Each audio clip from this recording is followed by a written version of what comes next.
ಈ ಪ್ರಯಾಗಕ್ಕೆ ಇನ್ನೊಂದು ಹೆಸರು ಏನಂದರೆ ಪ್ಲಸ್ ಯಾಗ ಪ್ರಯಾಗ ಅಂತ ಆಗುತ್ತೆ. ಯಾಗ ಅನ್ನೋ ಶಬ್ದದಿಂದ ಸಾಮಾನ್ಯವಾಗಿ ಗೊತ್ತಾಗುತ್ತೆ ಯಾಗ ಅಂದರೆ ಒಂದು ಹೋಮ, ಹೋಮದ ಒಂದು ಸುಪ್ರೀಂ ಲೆವೆಲ್, ಹೋಮದ ಸುಪ್ರೀಂ ಲೆವೆಲನ್ನು ಯಾಗ ಅಂತ ಕರೀತಾರೆ. ಒಟ್ಟು ಶಾಂತಿ, ಹವನ, ಹೋಮ, ಯಾಗ, ಯಜ್ಞ ಅಂತ ಹೀಗೆ 5 ವಿಭಾಗಗಳು ಇರತಕ್ಕಂಥದ್ದು. ಅದರಲ್ಲಿ ಯಾಗ, ಇಲ್ಲಿ ಯಾಗ ಮಾಡಿರತಕ್ಕಂಥದ್ದು ಈ ಕ್ಷೇತ್ರಕ್ಕೆ ಪ್ರಯಾಗ ಅಂತ ಬರ್ತಕ್ಕಂಥದ್ದು. ಯಾಕೆ ಅಂತಂದರೆ ಯಾಗವನ್ನು ಮಾಡಿದವರು ಯಾರು?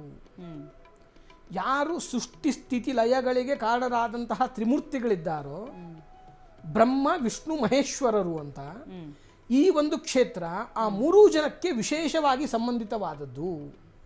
ಕಾರಣ ಏನು ಅಂತಂದರೆ ಸೃಷ್ಟಿಯನ್ನು ಮಾಡುವ ಸಾಕ್ಷಾತ್ ಬ್ರಹ್ಮದೇವರೇ ಏನು ಮಾಡ್ತಾ ಇದ್ದಾರೆ ಈ ಪ್ರಯಾಗ ಕ್ಷೇತ್ರದಲ್ಲಿ ಅಂದರೆ 10 ಬಾರಿ ಅಶ್ವಮೇಧ ಯಾಗವನ್ನು ಮಾಡ್ತಾರೆ. ನಾವು ಇವತ್ತು ಒಂದು ಸಂತೋಷದ ವಿಷಯವನ್ನು ಹೇಳಬೇಕು. ಕಾರಣ ಏನಂದರೆ ಅಶ್ವವೇಗ ವಾರ್ತಾವಾಹಿನಿಯಲ್ಲಿ ಕುಳಿತುಕೊಂಡು ಅಶ್ವಮೇಧ ಪ್ರಯಾಗದಲ್ಲಿ, ಕುಂಭಮೇಳದಲ್ಲಿ ಪ್ರಯಾಗಕ್ಕೆ ಪ್ರಯಾಗ ಅಂತ ಹೆಸರು ಬರೋಕ್ಕೆ ಮಾಡಿರತಕ್ಕಂತಹ ಅಶ್ವಮೇಧ ಯಾಗದ ಬಗ್ಗೆ ಹೇಳ್ತಾ ಇರತಕ್ಕಂಥದ್ದು ಔಚಿತ್ಯಪೂರ್ಣವಾದದ್ದು ಅಂತ ಅರ್ಥ ಮಾಡ್ಕೊಳ್ಬೋದು. 10 ಬಾರಿ ಒಂದು ಹೋಮವನ್ನು 1 ಬಾರಿ ಮಾಡಿದ್ರೆ ವಿಶೇಷವಾದ ಪುಣ್ಯ.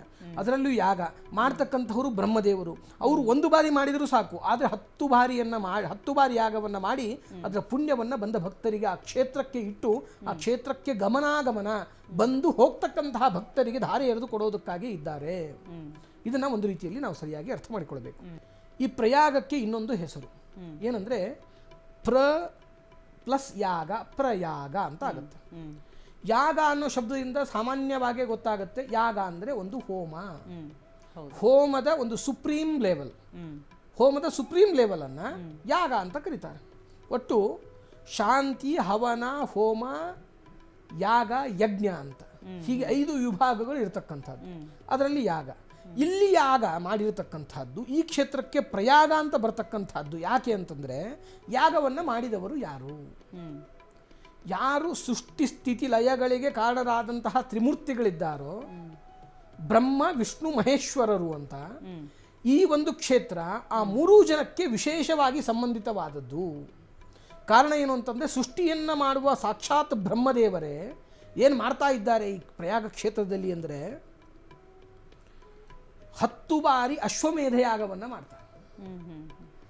ನಾವು ಇವತ್ತು ಒಂದು ಸಂತೋಷದ ವಿಷಯವನ್ನು ಹೇಳಬೇಕು. ಕಾರಣ ಏನಂದರೆ ಅಶ್ವವೇಗ ವಾರ್ತಾವಾಹಿನಿಯಲ್ಲಿ ಕುಳಿತುಕೊಂಡು ಅಶ್ವಮೇಧ ಪ್ರಯಾಗದಲ್ಲಿ, ಕುಂಭಮೇಳದಲ್ಲಿ ಪ್ರಯಾಗಕ್ಕೆ ಪ್ರಯಾಗ ಅಂತ ಹೆಸರು ಬರೋಕ್ಕೆ ಮಾಡಿರತಕ್ಕಂತಹ ಅಶ್ವಮೇಧ ಯಾಗದ ಬಗ್ಗೆ ಹೇಳ್ತಾ ಇರತಕ್ಕಂಥದ್ದು ಔಚಿತ್ಯಪೂರ್ಣವಾದದ್ದು ಅಂತ ಅರ್ಥ ಮಾಡ್ಕೊಳ್ಬೋದು. 10 ಬಾರಿ ಒಂದು ಹೋಮವನ್ನು 1 ಬಾರಿ ಮಾಡಿದ್ರೆ ವಿಶೇಷವಾದ ಪುಣ್ಯ. ಅದರಲ್ಲೂ ಯಾಗ ಮಾಡ್ತಕ್ಕಂಥವರು ಬ್ರಹ್ಮದೇವರು. ಅವರು 1 ಬಾರಿ ಮಾಡಿದರೂ ಸಾಕು, ಆದರೆ 10 ಬಾರಿ ಯಾಗವನ್ನು ಮಾಡಿ ಅದರ ಪುಣ್ಯವನ್ನು ಬಂದ ಭಕ್ತರಿಗೆ ಆ ಕ್ಷೇತ್ರಕ್ಕೆ ಇಟ್ಟು ಆ ಕ್ಷೇತ್ರಕ್ಕೆ ಗಮನಾಗಮನ ಬಂದು ಹೋಗ್ತಕ್ಕಂತಹ ಭಕ್ತರಿಗೆ ಧಾರೆ ಎರೆದು ಕೊಡೋದಕ್ಕಾಗಿ ಇದ್ದಾರೆ. ಇದನ್ನು ಒಂದು ರೀತಿಯಲ್ಲಿ ನಾವು ಸರಿಯಾಗಿ ಅರ್ಥ ಮಾಡಿಕೊಳ್ಬೇಕು.